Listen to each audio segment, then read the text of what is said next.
प्रश्न असा आहे की अजित पवार यांनी म्हटलं आज तर तुम्ही मला मतं दिली म्हणजे माझी मालक होणार मला सालगडी केलंय का असं मुद्दा प्रश्न म्हणतो. असं आहे, आम्ही ज्या वेळेस मतांच्या भीक मागायसाठी जातो तर आम्ही भिकारी म्हणून जातो आणि मालक कोण असतं? ज्यांच्या दरवाजात जातो तो घरातला मालक असतो.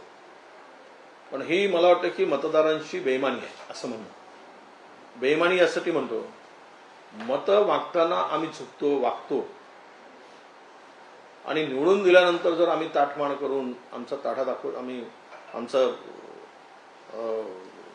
इगो हर्ट होत असेल किंवा आम्हाला त्यामध्ये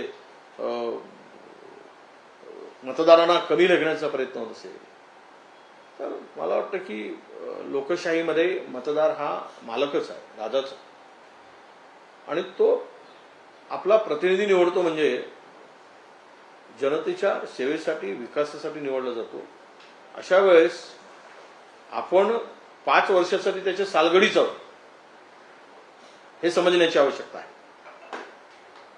काल जे वक्तव्य 2000 मध्ये मतं विकत घेतलीत हे वेश्येसारखं काम आहे असं जे म्हटलंय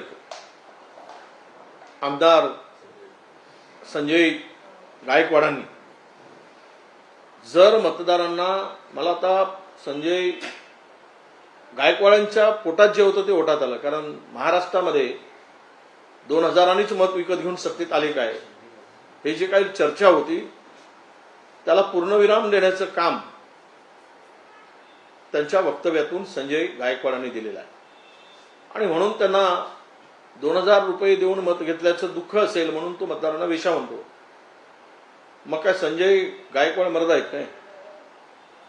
पैसे देऊन मत विकत घेण्याचा धंदा केला असेल तर तो मला वाटतं की असे धंदे करणारा मग हिजड्याच आहे, हिजडाच म्हणून त्याला मतदारांना जर वेश्या म्हणत असेल तर मर्द नसतो.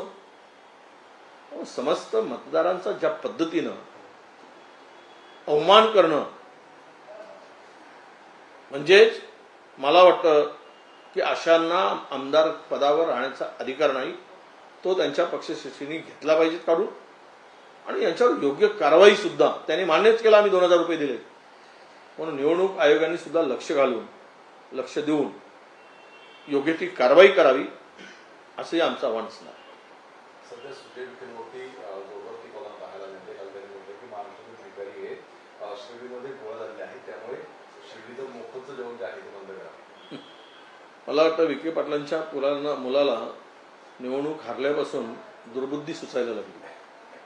त्याला सुबुद्धी देव अशी साईबाबा चरणी प्रार्थना करतो आणि अशी सुबुद्धी द्या की असे वक्तव्य पुन्हा त्यांच्या मुखातून येऊ नये.